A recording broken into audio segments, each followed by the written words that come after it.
It's Mark and Pete.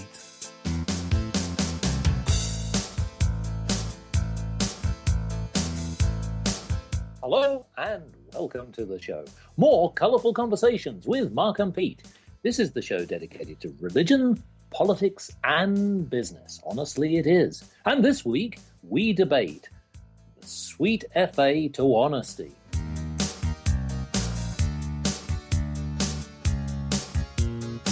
Well, as we've seen in the news recently, Sam Allardyce has lost his position as England manager. The Football Association really had no choice but to sack him. Why was this? Was it simply because the Daily Telegraph conducted a sting campaign, effectively an undercover reporting, which actually exposed Sam Allardyce for a number of indiscretions? Yes, Sam Allardyce was actually dishonest. So we're going to debate this in a lot more detail and explain what actually happened and who was right and who was wrong. And with me today is Clergyman Pete, a man of great honesty. So honestly, Peter, please tell me, was Sam Allardyce right or wrong to do what he did by divulging some of his indiscretions? Well, my answer to that is coloured by my opinion on football and football managers, and that I was of the opinion that that's what was expected of them. Right. So maybe I'm wrong on that, but the point about whether he was right to do it is an interesting one, because whatever my view of what football managers and coaches get up to, there was such a thing as right and wrong. So if you're used to the idea of trying to behave honourably, surely if you got into that sort of situation, it wouldn't be a problem. So I would actually come down in this. I would say, yeah, he was wrong, and it was his own, and I use the word advisedly, it was his own stupid fault that he got caught out. Yes. Well, what's interesting here is that Sam Allardyce, for our international listeners here, is a man who's been in the football world for many, many decades. He was originally a player, but actually rose to the high ranks of being a club manager, and then eventually, in recent times, was actually given the role of England manager after Roy Hodgson was sacked. Now, what's interesting here is that as an Englishman, many people had high expectations that he would be able to pave the way for England to go on and do well in international tournaments. Now, after just one game, the Daily Telegraph basically conducted a sting campaign. And what they revealed through the transcripts of the interview was that Sam Allardyce basically was trying to explain how businessmen, or as the reporters were posing as businessmen, could get around player transfer rules. Now, probably what he was doing was what a lot of managers are discussing behind the scenes. Was he doing anything that perhaps other people are doing? Yes, maybe he was doing exactly the same. But the fact was he was exposed. And maybe that dishonesty is something that it was a good thing, that the Daily Telegraph actually did a good thing. But actually, were they doing something that was dishonest? Yeah, well, maybe. Yes, well, they're misrepresenting themselves. Well, exactly. Yeah, I mean, so that is in itself dishonesty. And I suppose you have to ask the question, why were they doing it? You know, why were they trying to expose the football manager, knowing it meant so much to a lot of people? Why do you want to publicly shame him and ruin any credibility he had? If there were any doubts about him, couldn't they have gone privately? You know, did they only wanted the story, so they were being dishonest in order to further their own aims and their own career and get a good story? Well, what's interesting here is that being honest comes on different levels, because according to a very brief interview with Sam Allardyce after he had been sacked, or should we say his contract had been severed, he mentioned that perhaps he had put his trust and honesty in somebody that he had known for many, many years, effectively that he believed that he was actually doing something that was private and he was having a personal conversation. But of course, that was something that was completely exposed, and he was perhaps undone by the dishonesty of one of the reporters. So I suppose the case here is that whilst honesty is one factor in this, is that who can you trust now in the world? Yes. Is there anyone for that matter? Well, We also look to farther afield. I mean, we also look to say people like Donald Trump. Is he a man of honesty? I mean, many people have accused him of being dishonest with his tax returns because many people have said, well, why doesn't he actually just simply publish them? What has he got to hide? What's your opinion? Well, let me give. Yes, I'll give my opinion, and I'll throw it back to you. I mean, I think that with the case of Donald Trump being thrust into politics now, so he is finding that decisions that he's made, ways that he behaved, that were dishonest, but weren't open to public scrutiny before, are now being held up to the light, and I think that that's the issue. That yes, Donald Trump has been dishonest, but so have all major politicians. It seems certainly his opponent, Hillary Clinton, seems, from all the evidence, to be one of the most dishonest, corrupt politicians I've ever come across. And so the question is, why would he now being held up? He's being dishonest. Well, because she's been at it for years and is very good at putting a good face on it and covering it, whereas it's all coming to light now with him. But I've got no sympathy for either of them, really, because the truth is this, that if they were not dishonest, if they had personal integrity, having a light shone on you wouldn't be a problem. It's not like someone is creating a false impression of you. It's not like that someone is slandering them, by slandering Trump by saying he was trying to get out of paying his tax. He was trying to get out of his tax, and he succeeded. Well done. And he it's his way of operating. So my take on Trump is the same as on Allardyce, in that I think both of them have been dishonest. It's their way of operating. It's who they are. It's just that now it's been brought to light. Yes. Well, what is your opinion?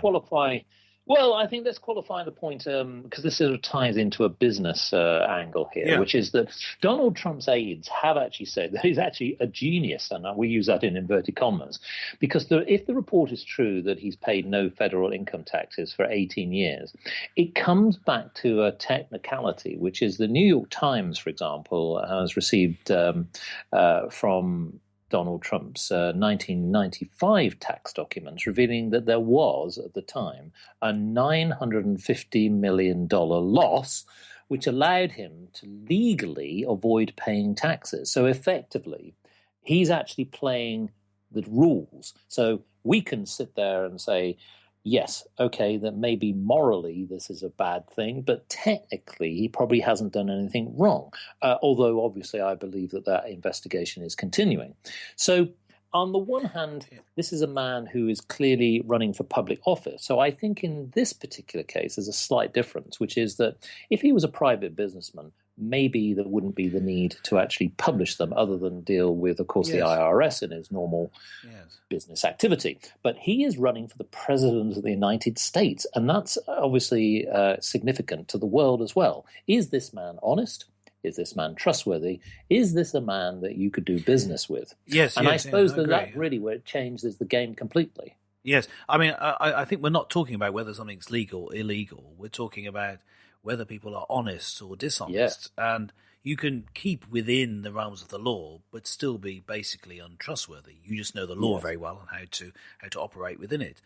If we look at other politicians, the previous Prime Minister of Great Britain, David Cameron, and regular listeners will know that we were never fans of David Cameron. It gives me great pleasure to say the previous Prime Minister of Great Britain, David Cameron. Say it again. Go on. The previous Prime Minister, David Cameron, who is no longer Prime Minister.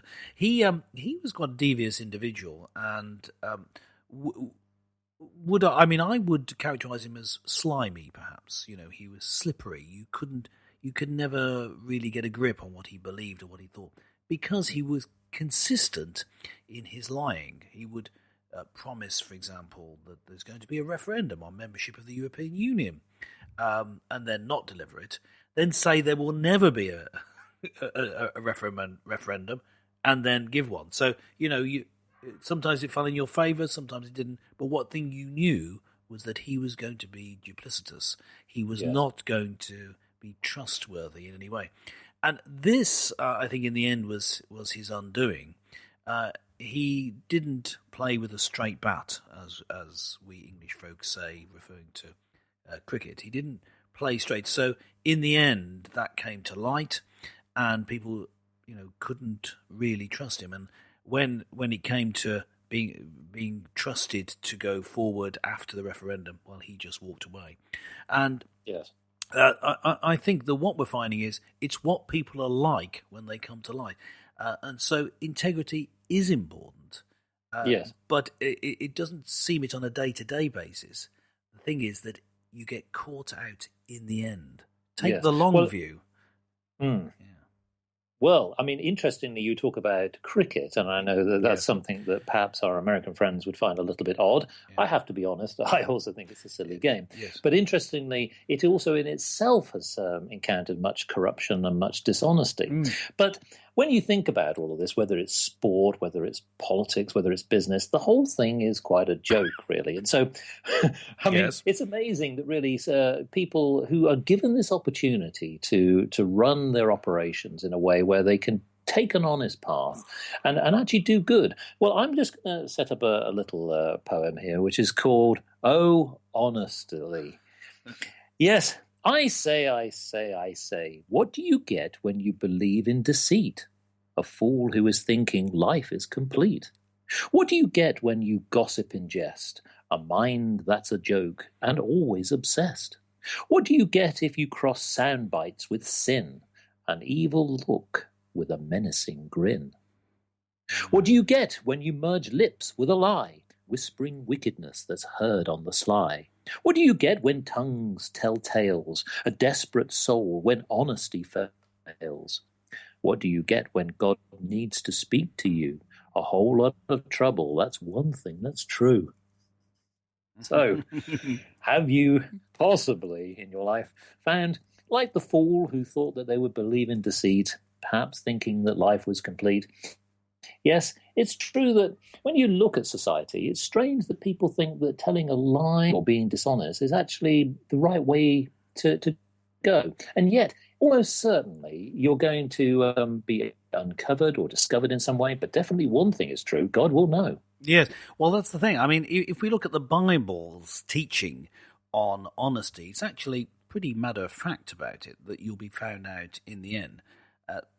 It's very clear that God hates dishonesty and values integrity, and that's why the world is set up in that way. Proverbs 12:22, just to take one particular verse, the Lord detests lying lips. But if we look at how it is that we've chosen to react to wanting to have integrity, what people tend to do, is to use the adage, the great thing is to have sincerity, and if you can fake that, then you'll do well. The old saying. Well, yes. John 3:19, verse in the Bible, says, "This is the verdict," talking about Jesus coming to proclaim the good news. This is the verdict: the light has come into the world, but people loved darkness instead of light because their deeds were evil. We try and cover it up, whereas the real thing to do is to do the hard work of trying to remain with integrity. If you do things wrong, if you slip up, admit to mistakes even. Don't lie. Keep your conscience clear. 1 Peter 3:16, keep a clear conscience so that those who speak maliciously against you may be ashamed. Look, if Sam Allardyce had taken that as his way of operating years ago, when there was a sting against him, he wouldn't have been the one stung. In fact, there wouldn't have been a story.